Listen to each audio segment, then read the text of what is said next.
पूर्वतन मंत्री तथा विधायक दाम राउत को हाइकोर्टर मिला आश्वस्ति दाम देथिबा हरिजन संपर्कित मंतव्य को आज रद्द कर हाइकोर्ट 2010 मसीहा अगस्ट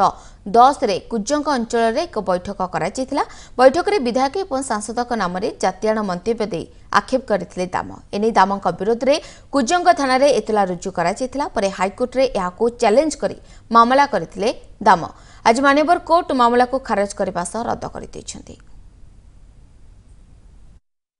2010 रे गोटे मीटिंग रे एलिगेशन थिला जे दाम बाबू जातियाण मंतव्य देइछन्ती बोली एमएलए एमपी को एवं ये कलेक्टर को नारे जोटा कि एलिगेशन करी गोटे एफआईआर फाइल हितला 2008 जोटा कि संपूर्ण भित्तिन्न बोली